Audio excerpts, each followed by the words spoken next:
Hi there. Welcome. Siobhan and I are here. We're going to go over what's coming up because it's Lipedema Awareness Month. Yay! Hey. All right. You want to talk about the study group? Yeah, so that will be the first thing that's coming up. We have a study group for the book that just came out. So the first medical textbook on lipedema came out not too long ago, and it's a pretty, I would say, it is dense and it isn't dense. So it is dense in the sense that there's a lot of information, but it is written to be more accessible than most textbooks, I would say. So we do have a lot of people who are reading along, reading through their copies, and we thought, why don't we have a study group? So the first one that we're going to do is going to be with me and Catherine, and we're going to be talking about the holistic chapter, which I co-wrote with Dr. Carmody. And the reason that we decided to start out with this one is it turned out that a lot of the chapters ended up mentioning using a holistic approach, regardless of whether it's the nutrition chapter or the surgery chapter or obesity chapter, like all of these different ones kind of talk about the holistic method. So it's like, okay, well, let's start there so that we have that as a foundation and then we can continue on through some of the other chapters. Um, yeah, so I'll be talking about the chapter and why we picked the things that we did to spotlight it, and what the holistic approach is, and how it applies to lipedema, and why everybody's talking so much about it. Why do people keep mentioning it? What effect does it have? Yeah, and Sue asked a very good question, which is how do we join your study group? I put the link in the chat. And did I put it on the screen? Yes, yes. So it is on the screen. So for those who are just listening, maybe you're at work or driving or whatever it is, the link is learn.lipedema-simplified.org/study STUDY group GRP. So study group GRP. And that will take you to the sign up. And this is available for anybody who has the book, pretty much. So if you have a copy of the book, you want some people to talk about it with or learn more about how it was put together or have questions about it, definitely hop on here. And I think it's going to be a lot of fun. And so you can just sign up, it's free. This is just part of our Lipedema Awareness Month festivities. So Monday, 6 p.m. Eastern Time, the holistic approach. Tuesday, June 16th at 1 p.m. Eastern Time, we're going to do chapter 19, which is the treatment and resources for managing lipedema. That's with Leslyn Keith and me. And then on Tuesday, June 30th, the challenge of weight stigma in recognizing lipedema with Dr. Joanna Dudek from Poland. And yeah, so there's about us, about the series. You need to just have the textbook.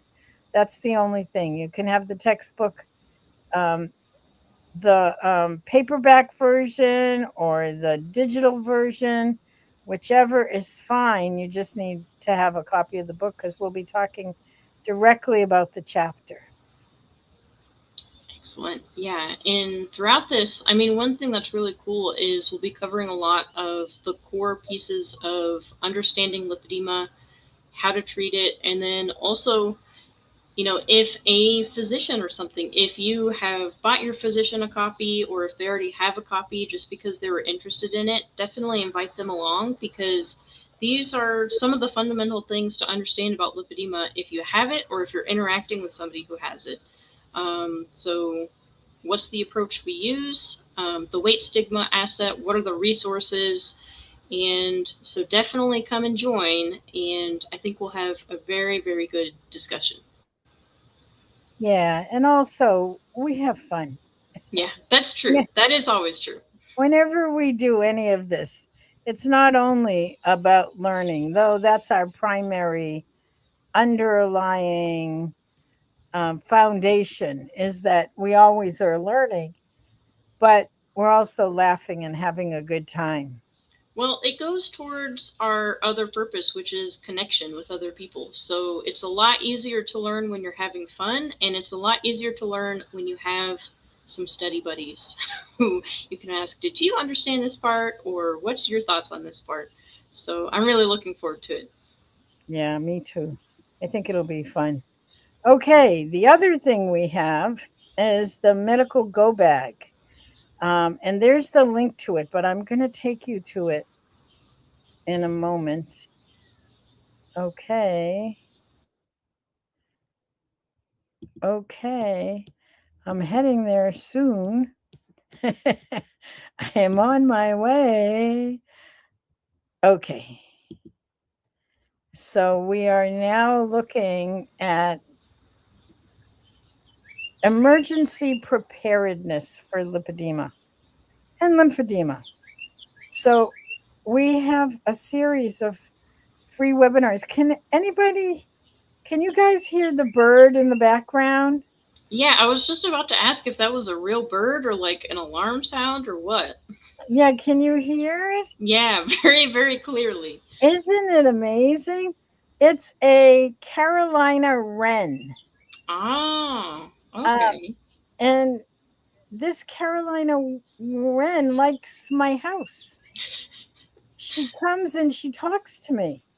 And I didn't know because I mean, I'm a city girl and I don't know enough about, I'm learning, I'm doing better. But my therapist was here and she had an app on her phone, and she went to the app and she put it out while the bird was chirping and said it's a Carolina wren.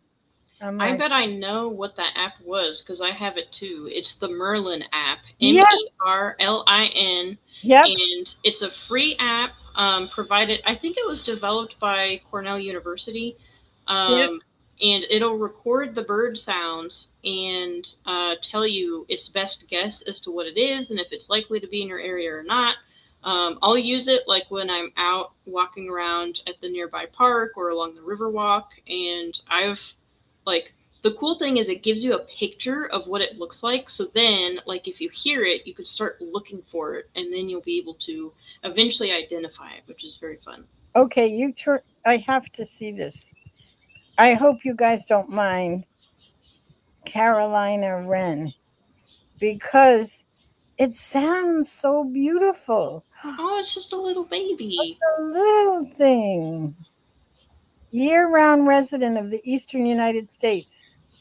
Warm, rusty brown plumage, a bold white eyebrow stripe. Yep. An upturned tail. It's loud ringing sound that sounds like tea kettle, tea kettle, tea kettle, tea kettle. Well, now you know what to look for, so you know what your new friend looks like. Oh my God. I have to, I'll go out on the deck and I'll take a look at it. I was hoping we were going to have our um, circle gathering, heart circle gathering on Sunday, but it's going to rain again. Mm, So we postponed it. yeah. We don't want to sit on the, I mean, we can do it inside, but the idea is that we can do it on the deck. Yeah. Anyway, so that's my announcement. We're postponing the heart circle that was going to be on Sunday. It looks like we're going to do it on July 5th because we're thinking by July we're not going to be getting rain every weekend. Yeah, I hope so. Me too. Okay, let me talk about emergency preparedness. Um, we have been working on this project for almost a year, and it's much more than just putting together a medical go bag. As you can see here, she's carrying a go bag, but that's the paper part of it, where you stick the. We have it's not a manila envelope. It's a folder.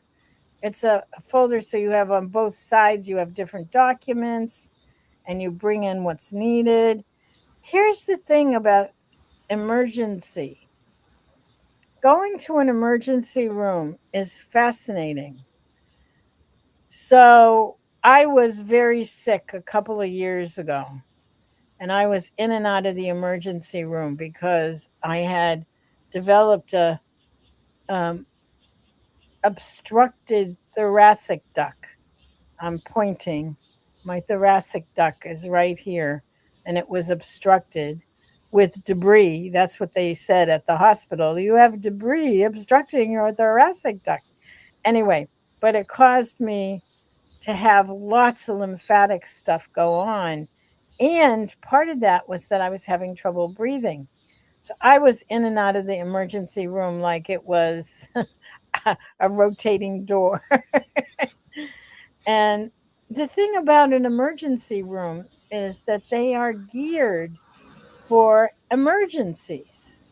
Now, what was happening to me was, from my point of view, an emergency, but I have a chronic underlying condition, and they just don't know very much about a chronic underlying condition in the emergency room. They actually don't know much about our underlying chronic condition in lots of places, but especially in the emergency room. So, this plus someone else's experience where she went in, had emergency surgery, and then ended up in the ICU, and without her much needed compression. So we started to say, you know what? We need to get prepared. I kept thinking of, being pregnant and knowing that eventually you're going to the hospital. You know around when, within a couple of weeks, one way or to other from your due date. But so you have a bag packed and ready to go, because you're going to be, going out the door real quick when labor starts, or your water breaks, or whatever you get first, um, indication that it's time for the baby to arrive. Well, we're ever so precious, like a baby. Personally, each one of us are precious, and we need to prepare for ourselves the way we would prepare for having a baby. So consider this, you as your baby, because there's so much we learned as we've explored this that would be helpful for you to have thought through before you're in an emergency situation. I hope this makes sense. I cannot emphasize it strongly enough.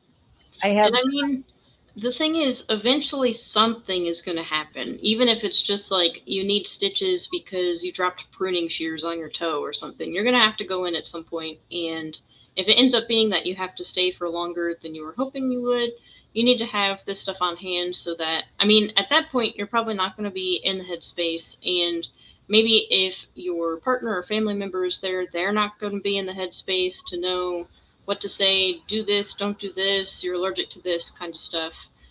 So having it all written down takes a lot of that mental pressure off so that you can just concentrate on getting better. And so we've put together, for the month of June, we have numerous free webinars. And there's an opportunity to sign up for an online class.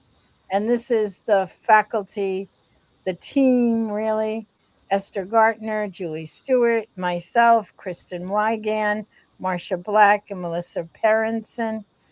All of us have worked on it at different times and together.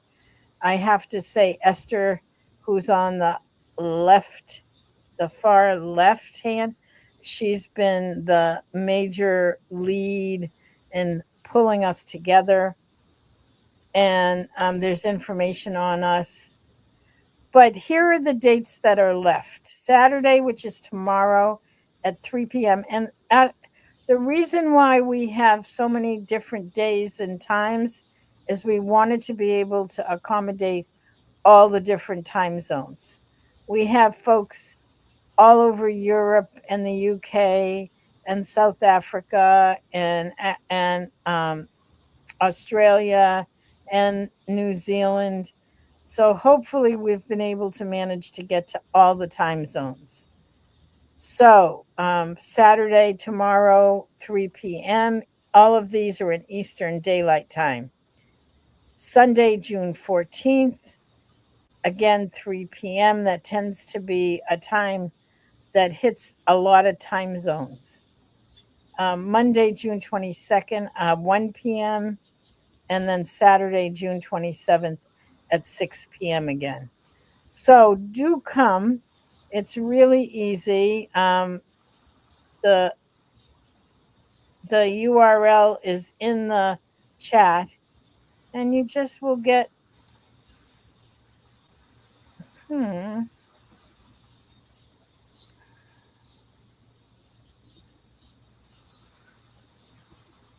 That's interesting.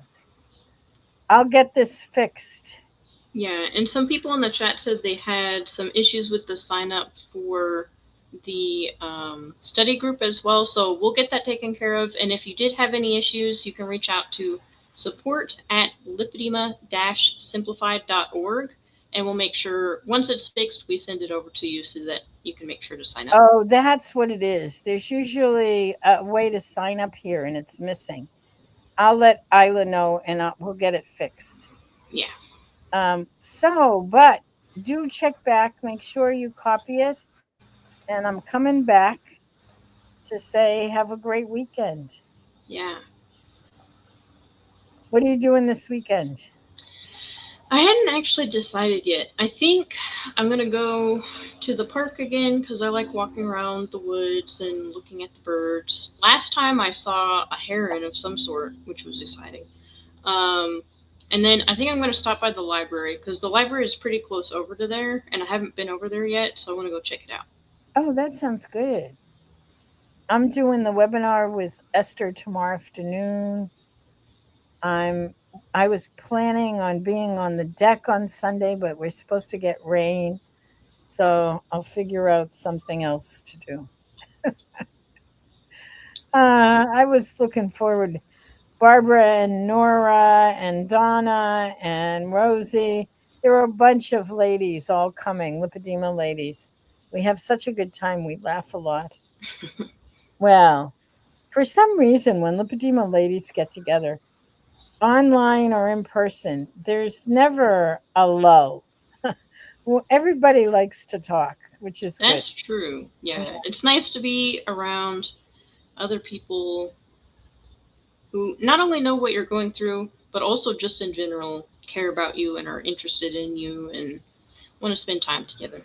Yeah, that's what it's like. It's so good. Okay, sign up not working. We're going to get it to work. All right. Thanks, everyone. Have a wonderful morning, afternoon, evening, weekend, wherever you are, whenever you're getting this. Yeah. See you next time. Bye bye.